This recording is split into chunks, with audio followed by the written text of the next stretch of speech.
Coach, a high-scoring affair here, 87-76. Nice competitive game, but your guys did what you had to do. Just talk a little bit about the pace of this one. Well, yeah. Unfortunately, this is the pace we have to play, and we've got a lot of inadequacies we need to take care of. We've got plenty of guys that are capable of scoring, and they proved that tonight. But we don't make really good decisions a lot of times offensively, so we got to improve on that. And then defensively, we just need a total overhaul. I was saying on the bench, I can't remember the last time an Irmo team has given up 70 points in a game, let alone over 70 twice, 2 times in a row. Blythewood did it against us on Friday or Saturday. But it's probably the first time we've scored over 80 2 times in a row in a long time, too. Is this the situation defensively? Is it lack of effort, lack of size, lack of what? I think it's a lack of understanding right now. They just don't understand the concept of what we need to do defensively. And I think we'll get better. Sure. We'll get better with it. And, you know, Spring Valley is extremely talented, athletic team, penetrated extremely well, shot the ball extremely well. So, you know, it's not like we can judge all our defensive performances comparing it to tonight, but at the same time, it showed our lack of understanding of what we want to try to do.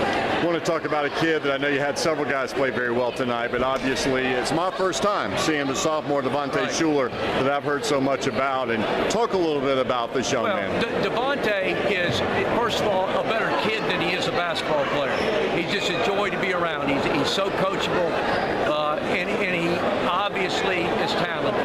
Now, he did not shoot the ball well tonight. Usually he'll make a few of those that he missed tonight, but you could see he could get to the rim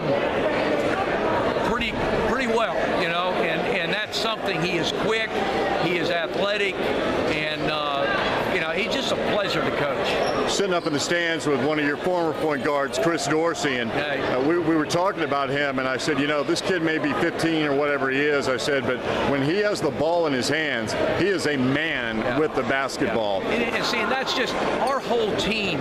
See, we don't have a single starter back from last year. Devontae is the only person that played any minutes at all, but we had a solid team built around, you know. So none of these guys have really been here before, and they don't understand what it takes to do it. Devontae even is very immature on the floor at times. You know, he's not the leader we need him to be. But I will tell you, when he does have the ball in his hands, he can make things happen. He is so explosive with the basketball. Extremely. With the basketball in his hand, unusually so. Let me ask you this, Tim. Obviously down the road, this team's going to be really terrific as in next year. But this year, how good can this team be? I don't know. Honestly, I think it's going to have a lot to do with our defense.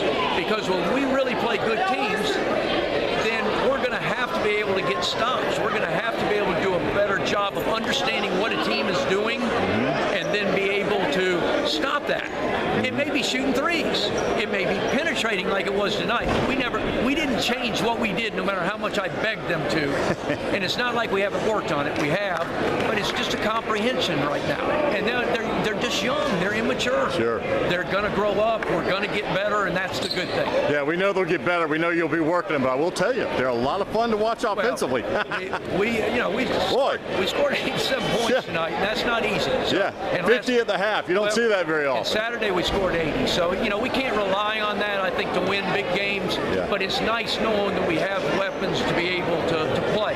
What happens when we play a team that makes us play a half-court game and makes us execute better?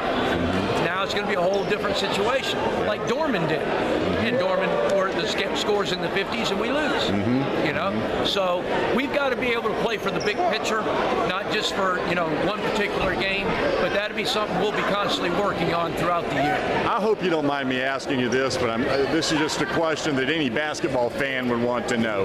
As a sophomore, your former player and great friend and a great friend of mine, B.J. Mackey, was obviously terrific. Right. Compare Devontae just overall to B.J. I think they're very comparable, except for the immaturity.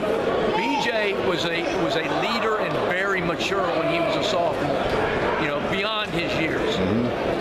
B.J. was a controlled, dominating player, whereas Devontae is an athletic, wide-open, dominating player. difference between them at this age. The biggest being the maturity level. Not saying this in a bad way, but isn't it kind of fair to say that Devontae is still a kid, whereas BJ was kind of a man by the time he was in 10th grade? He was older than his years. That was for sure. But I wouldn't trade Devontae right now for anybody. Right. But the thing about it is, it's scary how good he can be once he learns. So he's a pleasure. Coach, congrats on the win, man. All right, thank you. I appreciate it.